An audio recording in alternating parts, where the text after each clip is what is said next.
Hello, dear friend. Welcome back to Books and More, your quiet corner where we distill the core essence of the world's most influential books. Our mission is to help you save time while ensuring you never miss the heart and soul of a great story.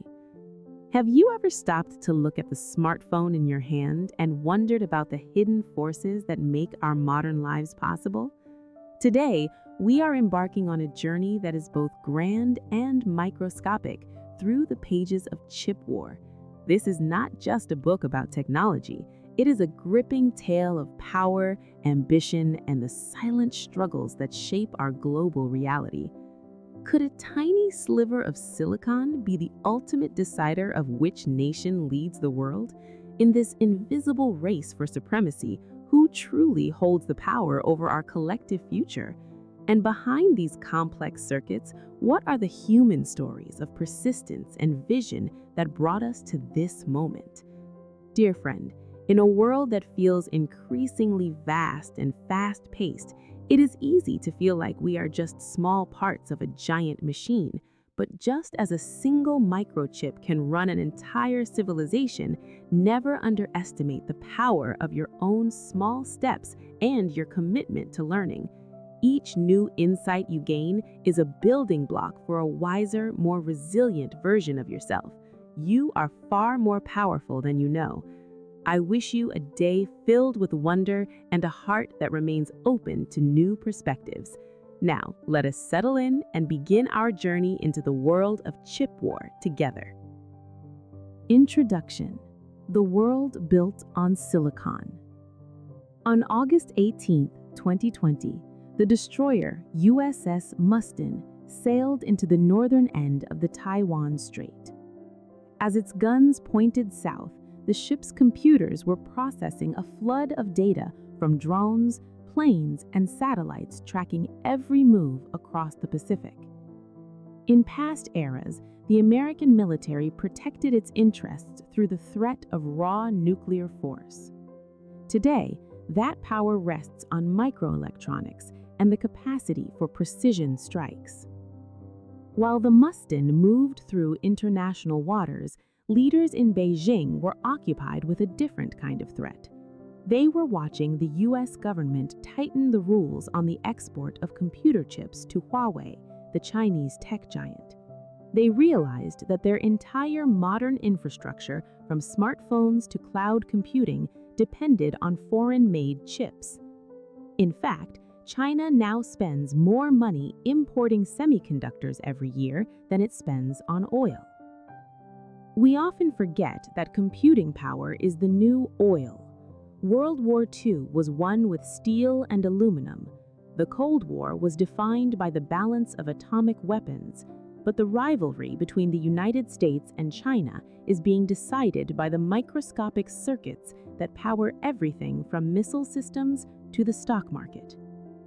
Globalization as we know it would not exist without the trade in semiconductors. The military superiority of the United States has long been rooted in its ability to apply these chips to the battlefield, and the economic rise of Asia over the last half-century was built on a foundation of silicon. Today, the world's most advanced processing power is concentrated in a few buildings on a single island. Companies like Apple design incredibly complex chips, but they cannot actually make them. No company in America, Europe, or China can. That task falls to a single firm in Taiwan, TSMC. In their most advanced facility, Fab 18, they carve patterns onto silicon at a scale smaller than a virus, or 1/100th the size of a mitochondria. It is the greatest technical challenge of our time, and they have mastered it at a scale never before seen in human history. Only 60 years ago, a cutting-edge chip held just 4 transistors. Now they hold billions. This incredible rise was made possible by brilliant scientists and Nobel Prize winners, but it is also a story of manufacturing experts, supply chain managers, and visionary entrepreneurs. They pushed Moore's law forward, ensuring that the cost of processing and remembering data dropped by billions of times. I spent years researching archives across 3 continents and interviewing over 100 experts to understand this history. Semiconductors have defined the world we live in, shaping international politics, the structure of the global economy, and the balance of military power. To understand how our world is defined by these tiny components and the small number of irreplaceable companies that make them, we must look back at the origins of the Silicon Age. Part 1. The Cold War, the birth of the Silicon Age. World War II ended in what many described as a storm of steel. Victory had been won through industrial attrition, measured in tons of copper, aluminum, and oil. But as the smoke cleared, a new era was beginning, one that would be defined by a material far more common but vastly more powerful than steel: silicon. I look back at the lives of men like Akio Morita, Morris Chang, and Andy Grove, who all came of age amidst the ruins of that war. They understood early on that while industrial power had decided the past, computing power would decide the future. In those early days, computers were monsters. The military's ENIAC computer occupied an entire room and used 18,000 vacuum tubes, which were essentially light bulbs that functioned as electronic switches. They were hot, concave, and deeply unreliable. If a single moth flew into the machine, it could short-circuit the entire system. To make computing practical, we needed a smaller, faster, and more durable switch. This challenge led William Shockley and his colleagues at Bell Labs to the discovery of the transistor. Shockley was a brilliant physicist, but an impossible manager. His ego eventually drove 8 of his most talented engineers to quit and start their own company, Fairchild Semiconductor. This act of rebellion effectively founded Silicon Valley. While these young rebels were setting up shop in California, a quiet engineer at Texas Instruments named Jack Kilby was working on the tyranny of numbers. Even with transistors, connecting thousands of components with hand-soldered wires created a forest of complexity that was impossible to manage. Kilby realized that if you could make all the components, the transistors, resistors, and capacitors, out of a single piece of semiconductor material, the wires would disappear. Robert Noyce at Fairchild came to a similar conclusion almost simultaneously, using a more practical method of printing metal tracks directly onto the silicon. The integrated circuit, or the chip, was born. The early chip industry would have likely collapsed without the massive support of the American government. The Cold War provided the ultimate motivation. When the Soviet Union launched Sputnik, it sent a shockwave through Washington. We realized that we could not win the arms race by simply building more tanks or bigger bombs. We had to build smarter ones. NASA became Fairchild's first major customer, betting the success of the Apollo moon missions on Noyce's integrated circuits to make the guidance computers light enough to fly. Simultaneously, the Air Force used Texas Instruments chips to give the Minuteman II missile unprecedented accuracy. Military necessity provided the funding that allowed these companies to refine their manufacturing processes. However, a chip is only useful if you can make millions of them reliably.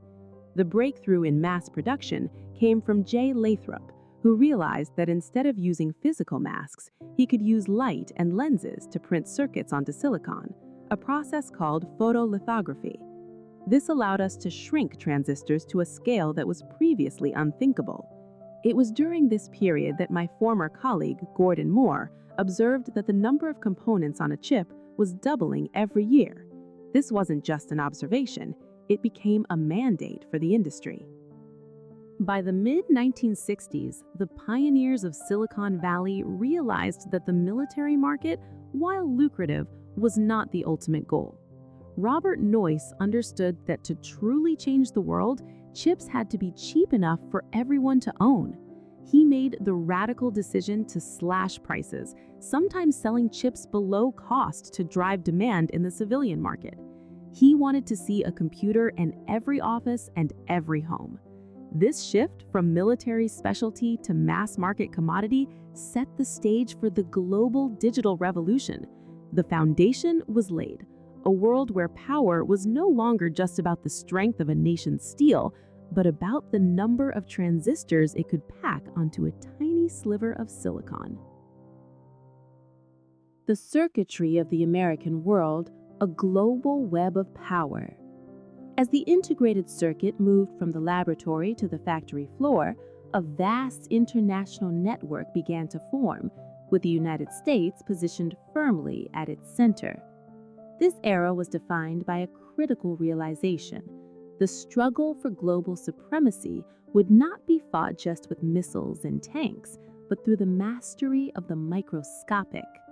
While the Soviet Union poured its energy into a secret city of science, the rest of the world was being pulled into a supply chain that bound the security of Asia and the prosperity of the West to the same slivers of silicon. I have spent a great deal of time looking into the Soviet attempt to match the American miracle. They understood the stakes perfectly. They sent their best students to Stanford and built Zelenograd, a purpose-built city for microelectronics. But their fatal mistake was a strategy dictated by Alexander Shokin, the order to copy everything. By forcing their engineers to reverse engineer American designs, they guaranteed they would always be at least a step behind. In the world of Moore's law, being a few years behind is a death sentence. Stealing a design is not the same as mastering the incredibly complex chemistry and precision of the manufacturing process. While the Soviets tried to build a wall around their technology, we were busy building bridges to Japan. I look at men like Akio Morita of Sony, who saw the transistor not as a military tool, but as the heart of a consumer revolution. Washington encouraged this, believing a strong capitalist Japan was a better vet than a weak one. Japan became the world's transistor salesman, proving that these tiny components could be made efficiently and sold to the masses. This wasn't just business, it was a Cold War strategy to bind the Pacific to the American-led order.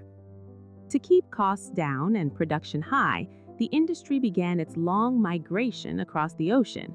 Leaders like Charlie Spork at Fairchild looked to Hong Kong, Malaysia, and Singapore.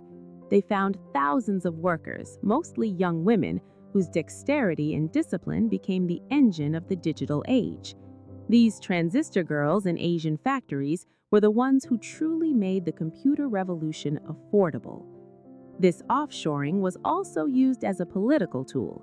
In Taiwan, the brilliant K.T. Lee realized that if he could convince American companies like Texas Instruments to build factories on the island, he was essentially buying an insurance policy against Chinese aggression.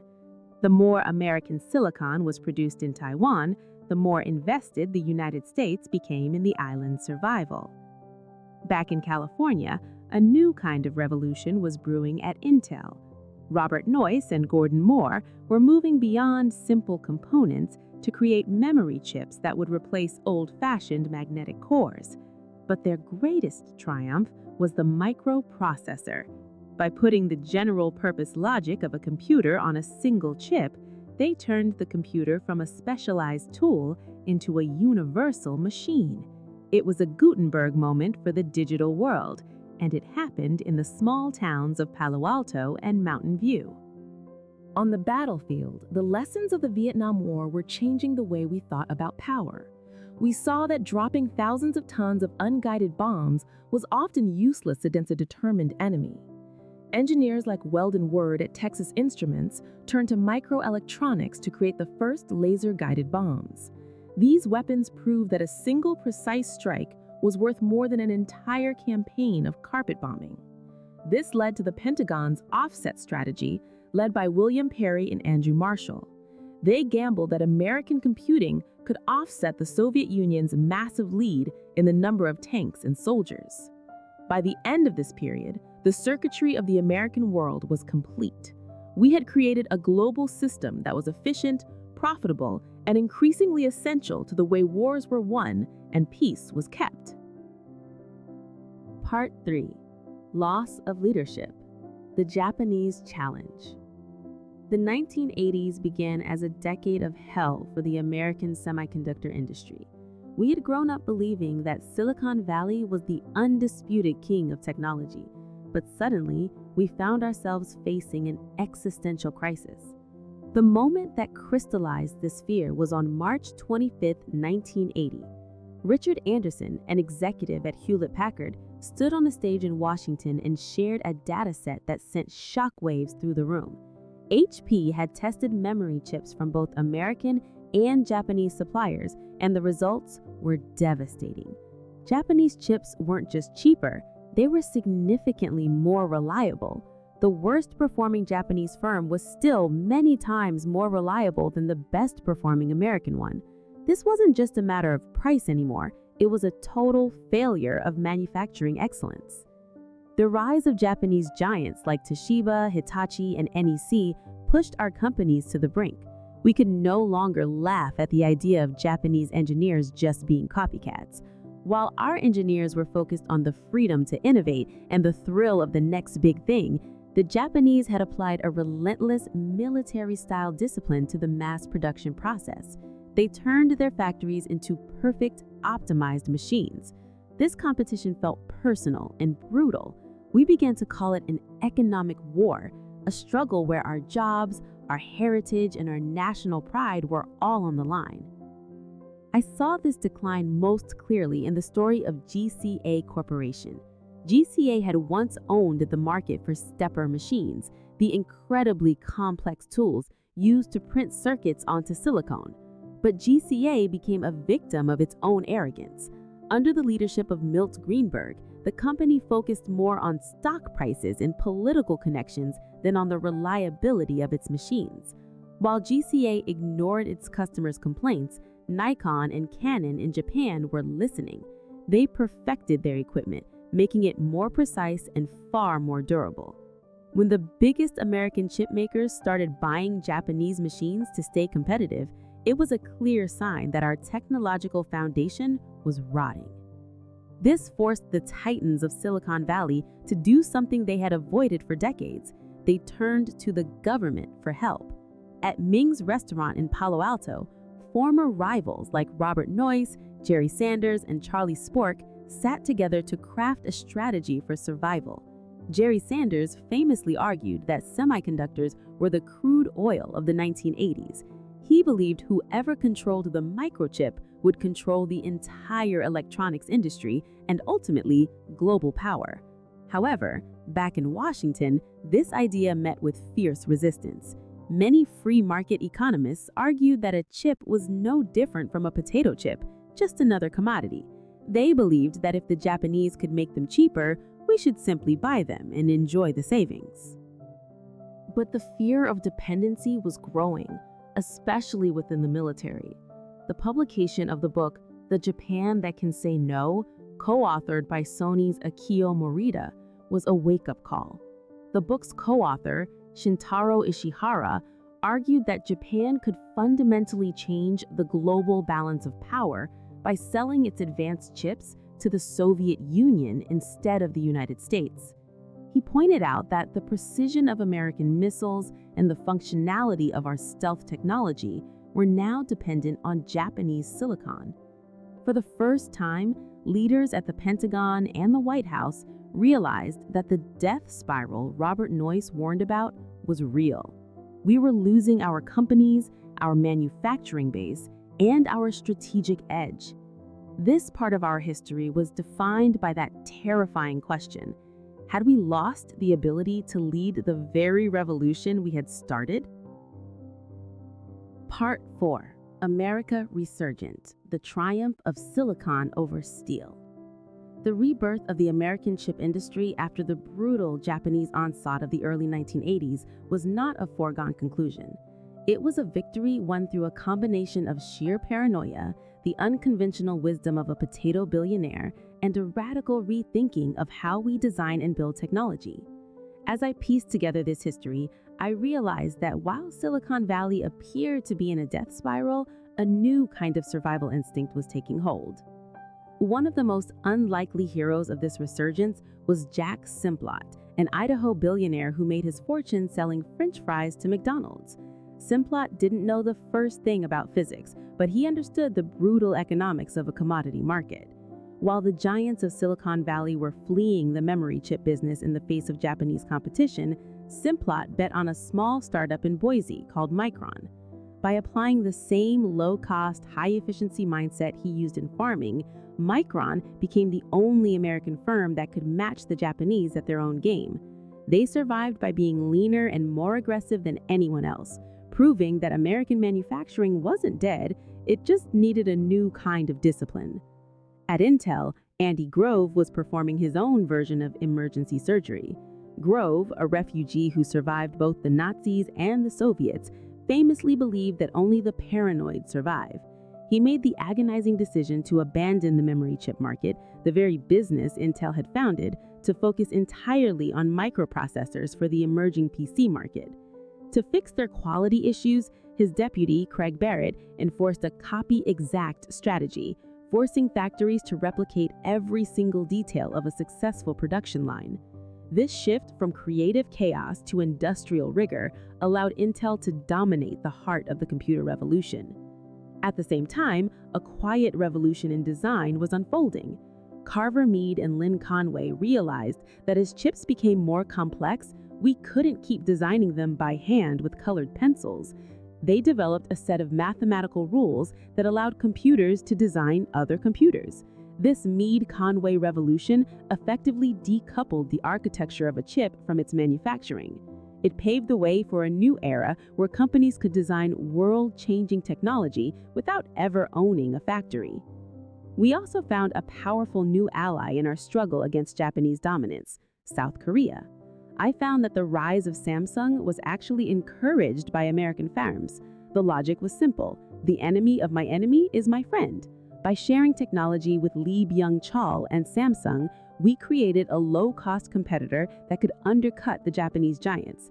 This wasn't just a business move, it was a strategic realignment that pulled the center of gravity toward new players who were eager to integrate with the American system. While the West was reinventing itself, the Soviet Union was collapsing under the weight of its own stagnation. I examined the files of Vladimir Vetrov, a KGB spy who revealed just how much the Soviets relied on our secrets. But stealing a design is not the same as mastering the process of making it. As our transistors shrank to the nanometer scale, the Soviets found that their copy-it strategy had reached its limit. They could steal the blueprints, but they couldn't build the machines or the clean rooms needed to make them work. The ultimate proof of this technological gap came in January 1991. The Gulf War was the first real-world test of the Pentagon's long-term bet on microelectronics.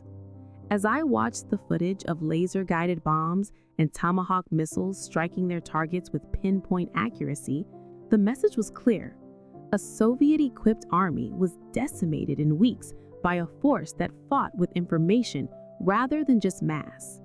It was the triumph of silicon over steel. When Mikhail Gorbachev visited Stanford in 1990, he essentially conceded defeat. He walked through the heart of Silicon Valley and admitted that the ideas and technology of tomorrow were being born in California. The Cold War was over, and it was the microchip that had finally tipped the scales. Part 5. Integrated Circuits, Integrated World. The concentration of global power. What happened next?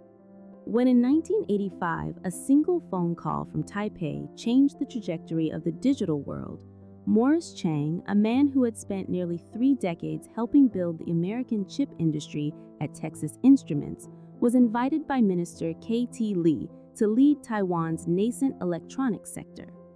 What happened next was the realization of an idea that Chang's former bosses had once dismissed, the foundry model. I found that by founding TSMC, Chang didn't just start another company, he created a new logic for the entire industry. Instead of designing and manufacturing its own chips, TSMC would only build chips designed by others. This allowed an explosion of fabless companies like NVIDIA and Qualcomm to emerge.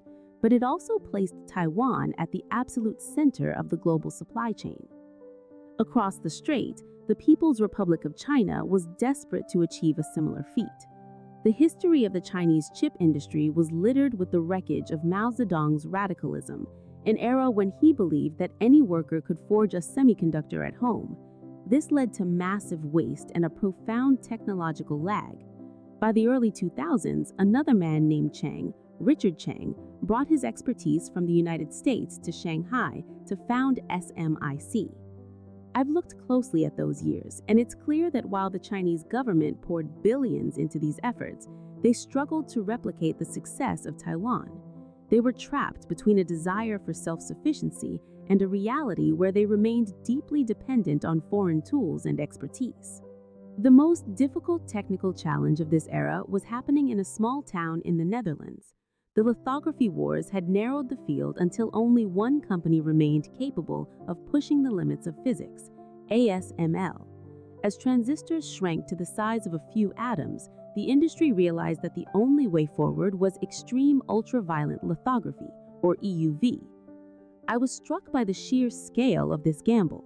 Creating the most complex machine in human history required a global network of thousands of suppliers.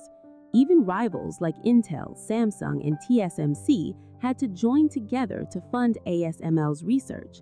It was no longer possible for one nation to hold all the pieces of the puzzle. The world was integrated, but the most vital tools were now in the hands of a single firm. While these shifts were happening globally, the American champion, Intel, began to suffer from its own success. In a moment that would haunt the company for years, Intel's management turned down a request from Steve Jobs to design the processor for the first iPhone. They were trapped in the innovator's dilemma, making so much money from high-margin PC chips that they couldn't see the potential of the smartphone. This mistake allowed the low-power architecture of ARM to take over the mobile world. It was a sign that the culture in Silicon Valley was changing, moving from the relentless engineering focus of the Andy Grove era to a more cautious, managerially driven mindset. By the end of the 2000s, the world had arrived at a dangerous paradox. We talked about a borderless world where technology spread everywhere, but the reality was that manufacturing was becoming more concentrated than ever. A single earthquake in Taiwan in 1999 had shown us just how fragile this integrated world really was. We had built a global economy that was incredibly efficient but structurally vulnerable. The strategy of simply running faster was no longer enough for the United States. We were beginning to realize that our rivals and our allies were controlling the very points of the supply chain that we could not live without. The circuitry of the world was integrated, but the power was pooling in places that were increasingly difficult to protect. Part 6. Improving Offshoring, the Great Decoupling. For decades, there was a mantra that echoed through the boardrooms of Silicon Valley: real men have fabs. Jerry Sanders, the flamboyant founder of AMD, famously used that phrase to argue that a semiconductor company wasn't legitimate unless it owned its own factories. He compared owning a fab to keeping a pet shark in your swimming pool. It was incredibly expensive and potentially lethal, but it was a status symbol you simply couldn't give up.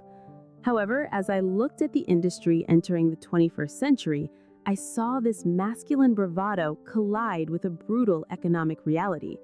Every new generation of chips was becoming exponentially more expensive to produce, making the old model of integrated design and manufacturing a luxury that few could afford. The person who saw this coming before anyone else was Morris Chang. By building TSMC as a pure-play foundry, he didn't just start a company, he triggered a fabless revolution.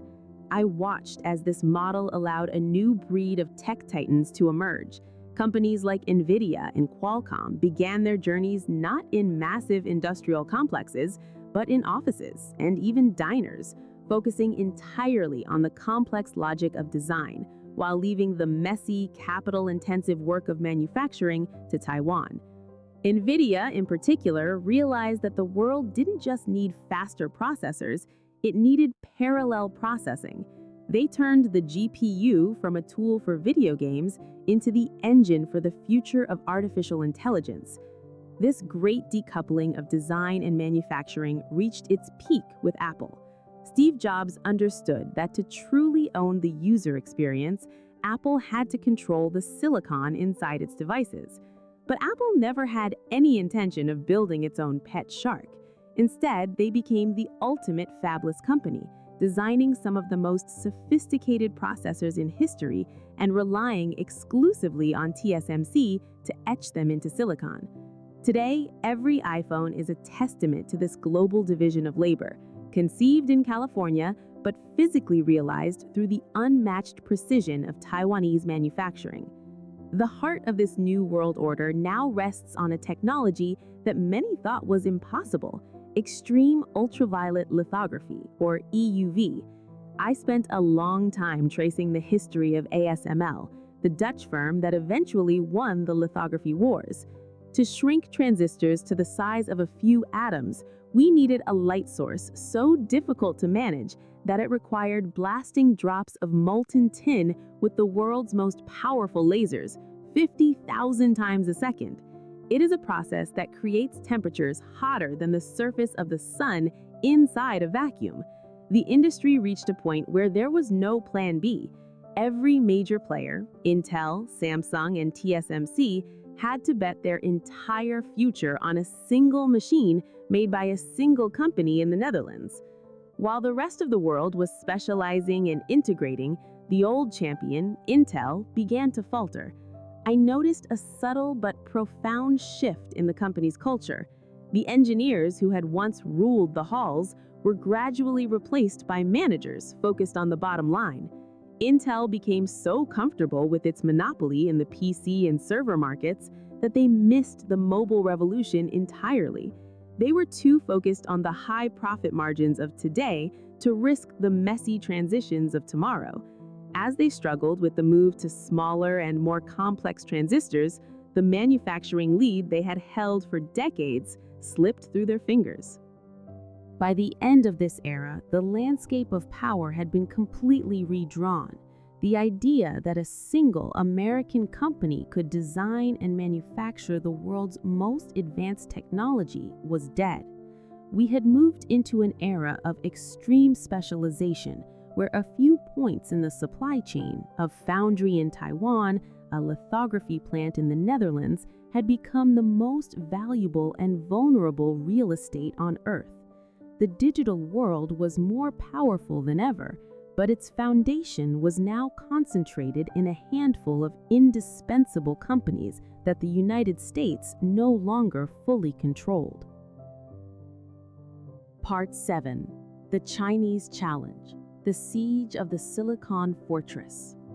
For years, I have watched as the People's Republic of China moved from the periphery of the tech world to its very center. But it wasn't until I looked into the internal speeches of Xi Jinping that I truly understood the depth of their ambition. Xi often says that there is no national security without cybersecurity, and no modernization without informatization. This isn't just about software or hackers, it's about the fundamental hardware of the digital age. China has realized that its entire modern state, its surveillance systems, its economic growth, and its military power is built on a foundation of imported silicon. I was stunned to find that China consistently spends more money every year importing chips than it does on oil. This dependence is, in Beijing's eyes, a strategic vulnerability that must be eliminated at any cost. In my research, I saw the birth of a new kind of industrial warfare. Unlike the decentralized innovation of Silicon Valley, China's approach is a state-led charge. Xi called on his officials to attack the fortifications of core technology and to call out the charge. They created the Big Fund, a massive pool of state capital worth tens of billions of dollars, specifically designed to bypass the market and build a domestic chip industry from the ground up. This isn't venture capital as we know it. It is a national mobilization, a total effort to displace the foreign technology that currently powers the Chinese dream.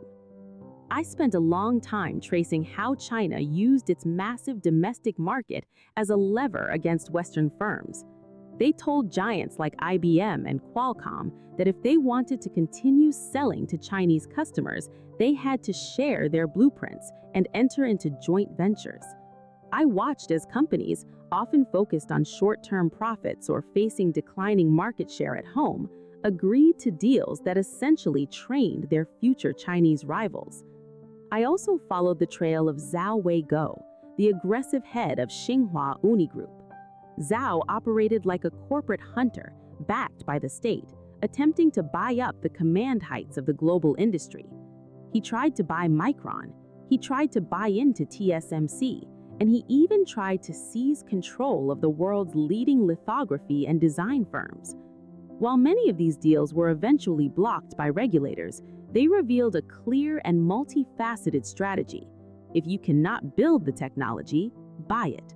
If you cannot buy it, force them to share it. The ultimate symbol of this challenge is Huawei. I looked into the history of its founder, Ren Zhengfei, and the wolf culture he instilled in the company. Huawei isn't just a smartphone manufacturer, it is a global champion of telecommunications infrastructure. Through its high silicon division, it became one of the world's most sophisticated chip designers, rivaling the best firms in Silicon Valley. But even a giant like Huawei had a secret weakness. They were still almost entirely dependent on TSMC in Taiwan to actually manufacture their most advanced designs. This dependency remains the central drama of the modern era. As we move into the age of 5G, the stakes have never been higher. 5G is the nervous system of the future economy, connecting everything from autonomous vehicles to industrial robots and smart cities. Huawei's dominance in 5G equipment means that for the first time in history, the backbone of global computing could be built on Chinese hardware rather than American or European designs. And this has profound military implications. I've studied the internal documents of the Chinese military that speak of intelligentization, a plan to use artificial intelligence and massive computing power to negate the American military's traditional advantages. They aren't just trying to catch up to the West, they are trying to leapfrog us by redefining how wars are fought in the digital age. When I look at the upgraded air bases and the missile batteries along the Chinese coast, I see a nation that has moved far beyond the copycat strategy of the 1980s. They have integrated themselves into the global supply chain while simultaneously plotting to dominate it. The struggle for the microchip is no longer just a competition between companies, it is a struggle for the rules of the 21st century. The Chinese challenge is a siege of the current technological order, and the outcome will decide who wields the most powerful weapon of our time, the ability to process information faster and more precisely than any rival. Part 8. Chip Choke: The Geopolitics of Interdependence. In 2015, I noticed a profound shift in the atmosphere in Washington. Brian Krzanich, then the CEO of Intel, met with senior officials from the Obama administration with a palpable sense of dread in his eyes. He wasn't there to lobby for the usual tax breaks. He was there to warn that the American semiconductor industry was facing an existential threat. He watched as China used massive state subsidies to wipe out competitors in the solar and steel industries, and he feared that semiconductors were next. For decades, we had lived with the comfortable assumption that globalization was a force for peaceful integration, but we were finally waking up to the reality that the global supply chain was not just a marvel of efficiency, but a series of high-stakes choke points that could be weaponized by whoever held the keys. This realization led to a new kind of industrial warfare, one I saw play out most clearly in the case of Fujian Jinhua. When this Chinese firm attempted to build a domestic memory chip industry using stolen secrets from the American company Micron, the response from Washington was unprecedented. Instead of a long, drawn-out legal battle, the US government simply cut off Fujian Jinhuai's access to the specialized American tools they needed to run their factory. Within months, the company was decimated. It was a demonstration of a power we had held for a long time but had never truly used: the ability to strangle a rival's high-tech ambitions by controlling the very machines that make the chips. We took this strategy to a whole new level with the attack on Huawei. Huawei wasn't just a telecommunications giant, it was the symbol of China's technological rise and its primary designer of advanced chips. By placing Huawei on the entity list and later cutting off its access to TSMC in Taiwan, we proved a terrifying truth to the world. Almost every advanced chip on the planet, regardless of where it is designed or cast, is made using American software or American equipment. We had weaponized our interdependence, forcing Huawei to retreat and divest from its most successful business lines. It was a victory for silicon in a geopolitical struggle, a reminder that in the 21st century, power is measured in nanometers. Beijing, of course, viewed these moves as a Sputnik moment. I have watched as they poured tens of billions of dollars into their big fund, desperately trying to achieve self-sufficiency. Yet, as I investigated their efforts, I found that money alone cannot buy innovation. For every success, there were massive failures and scams, like the one in Wuhan where con artists lured the local government into investing in a fake high-tech facility. The reality is that the technology is now so complex that no single nation, not even China with all its resources, can easily replicate the global ecosystem of expertise and precision that has taken us 70 years to build. Then came the COVID-19 pandemic, which served as a brutal reminder of just how fragile our integrated world really is. I watched as car factories across the globe shut down because they couldn't get the simple chips used for power windows or brakes. It was a shock to the system that forced even the most skeptical politicians to care about semiconductors.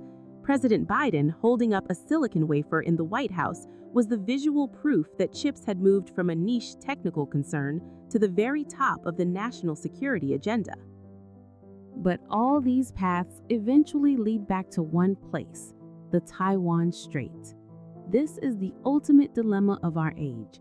Taiwan produces more than a third of the world's new computing power every year, and TSMC is the most indispensable company on Earth. Yet, as I look at the satellite images of Chinese military exercises and the rhetoric coming from Beijing, I see a risk that is impossible to ignore. The silicon shield that Taiwan hopes will protect it from invasion is the same thing that makes it the most valuable prize in the world. If those factories are damaged or fall under the control of a rival power, the global economy would face a catastrophe far worse than anything we saw during the pandemic. We have built a world that is brilliantly interconnected, but we have also placed its entire future on a foundation that is as fragile as it is vital. We are living in the era of the chip choke, and the stakes have never been higher. If you like this video, please hit the like and subscribe button so that more people can know about it. Thank you for your support. Wishing you a pleasant evening and happiness with your family. Goodbye, and see you in the next videos.